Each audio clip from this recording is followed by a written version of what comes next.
Hey everyone, this is Mrs. Labs. I just wanted to take you through your explanatory essay in a little bit more detail verbally because this one was posted today and it is ultimately due a week from today, so next week, Friday.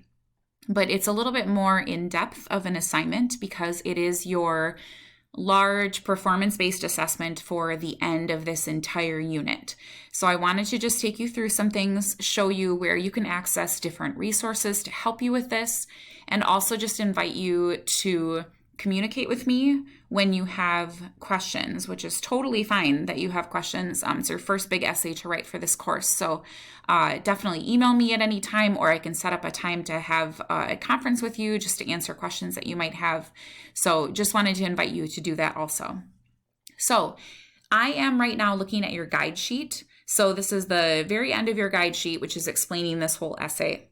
So you, of course, as you were going through this unit, we had all kinds of different short stories, presentations, pictures, poems, things like that. And so all of those were trying to go back to that main essential question that we have for this whole unit. And so now your job is to, looking back on all of those things, now write an essay that's going to be based on the following topic, which is right here. In what ways does transformation play a role in stories meant to scare us? So you are going to use evidence from at least 3 of the selections you read in this unit. You can pick any of the selections. You're going to want to obviously pick 3 that you feel have a lot of evidence to answer this question.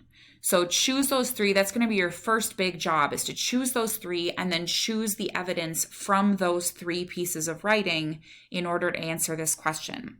You obviously want to ensure that your ideas are fully supported, you're using precise words, your organization is logical, it's really easy to follow.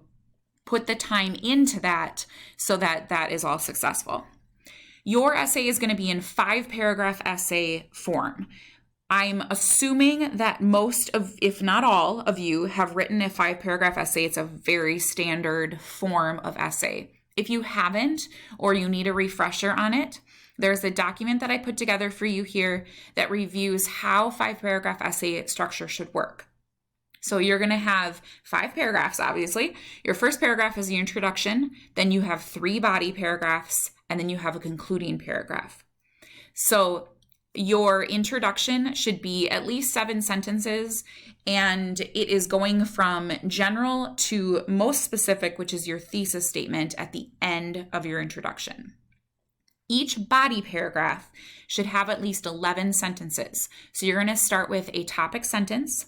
Then you're going to have your first piece of specific support or evidence. So if you are choosing a story, let's say you're choosing The Fall of the House of Usher, you're going to want to, in your topic sentence, state that that's the one that you're using, show how it supports and answers your thesis statement.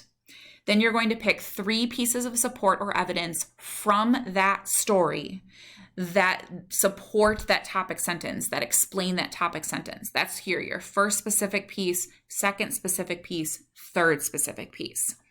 After each piece of support or evidence, you should include at least 2 supporting or explaining sentences showing, all right, here's my piece of evidence. Here's how this relates to the topic sentence and to the overall theme. Then end with the concluding sentence. So that's how all 3 of your body paragraphs should go. Your concluding sentence is going to start with your rephrased thesis statement, and it's going to get broader and broader as you get to the end of your concluding sentence, getting to something more general, kind of answering the question, so what, at the end of your entire essay. So this outline is linked in here. Again, it's right here, so you can make reference back to that. In this explanation here, I just included for you, reminder, here are the 5 paragraphs. If you want a refresher, some more information, some tips and tricks for how to make your introduction as effective as possible, I included a link to a presentation about introductions. So you can click on that.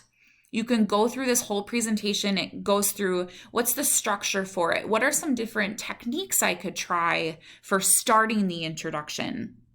How do you transition, things you shouldn't do, things you should do, and some example introductions. So that is there for you.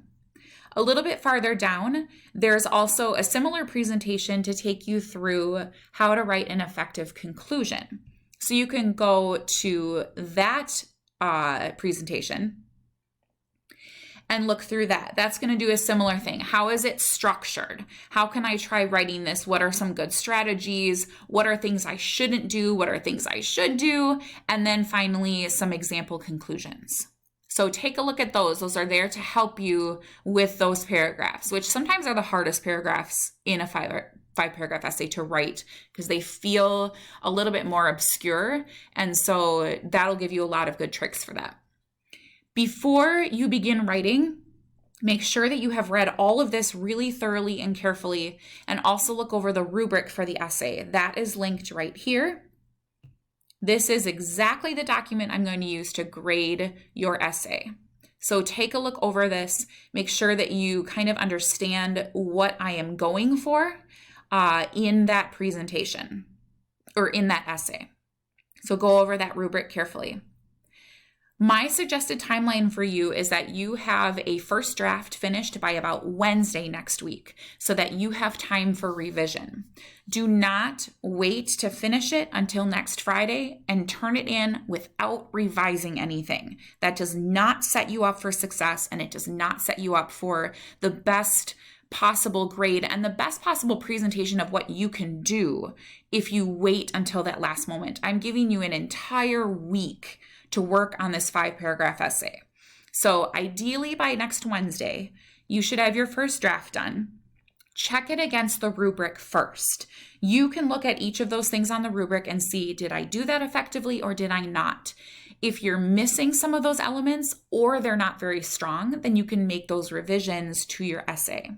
You also, I would strongly suggest you ask a classmate, a friend, a family member, somebody to read over your essay and look at it with the rubric I've given you to give you some feedback that you can use to make some final revisions before it's actually due. So your essay is due sometime on Friday, September 30th. That's a week from today. So like I said, you have a whole week. So don't waste time getting started. Don't either underestimate how long it's going to take you to decide what 3 things from this unit you're going to use and what pieces of evidence from those things you're going to use. So do make sure that you give yourself enough time to do that. It just reloaded this document. That's fun.